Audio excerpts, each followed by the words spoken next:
प्राचीन भारत की एक लोक कथा है। किसी राज्य में एक राजा था। वो बहुत ही धार्मिक और वीर था। राजा में कई गुण थे। एक दिन उसके दरबार में एक ज्योतिषी आया। किसी मंत्री ने बताया कि ये बहुत ही सिद्ध ज्योतिषी हैं। इनकी भविष्यवाणियां हमेशा सच होती है। राजा की उत्सुकता बढ़ गई। उसने ज्योतिषी को अपने महल में बुलवाया। महल में राजा ने अपनी कुंडली दिखाई। ज्योतिषी बहुत देर तक कुंडली का अध्ययन करता रहा। फिर उसने राजा को कहा कि महाराज, आपका तो जीवन ही बेकार है। आपके सारे रिश्तेदार आपके सामने ही मारे जाएंगे। आप अपने वंश में अकेले रह जाएंगे। ज्योतिषी की बात सुन राजा को बहुत धक्का लगा। वो निराशा में चला गया। उसका काम में मन नहीं लगता। दरबार में भी अनमना सा रहने लगा। ये देख सारे मंत्री परेशान हो गए। लेकिन किसी की हिम्मत नहीं हुई कि राजा से कुछ पूछ सके। एक दिन मणिराज नाम के एक समझदार मंत्री ने एकांत देखकर राजा से उसकी उदासी का कारण पूछ ही लिया।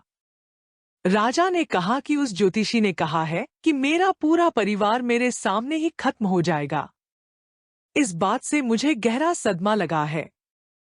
मैं परिवार की सुरक्षा को लेकर परेशान हूं। मंत्री समझ गया कि राजा किसी कारण से परेशान है।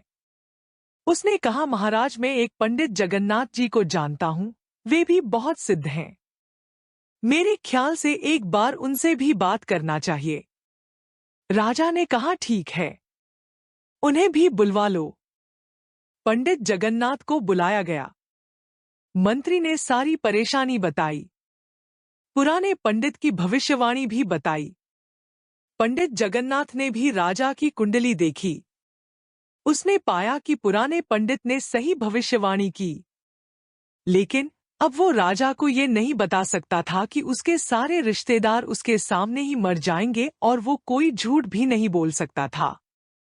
उसने 2 घड़ी विचार किया। फिर चेहरे पर चमक लाकर बोला, महाराज, आपकी कुंडली में तो दुख का कोई योग है ही नहीं। आप लंबे समय तक राज करेंगे। आपका राज्य लगातार बढ़ेगा। सालों साल आप सिंहासन की शोभा बढ़ाएंगे। धन और आयु में भी आप अपने पूरे कुटुंब में सबसे आगे रहेंगे। आपकी जितनी आयु पूरे कुटुंब में किसी के भाग्य में नहीं होगी। आपकी कुंडली में मुझे कुछ गलत नहीं दिख रहा। पंडित जगन्नाथ ने पुराने पंडित की बात दोहराई कि राजा के जीते जी उसके सारे रिश्तेदार मर जाएंगे, ये कहकर कि पूरे कुटुंब में उससे ज्यादा किसी की आयु नहीं। लेकिन राजा को पंडित की बात सुन काफी संतोष हुआ।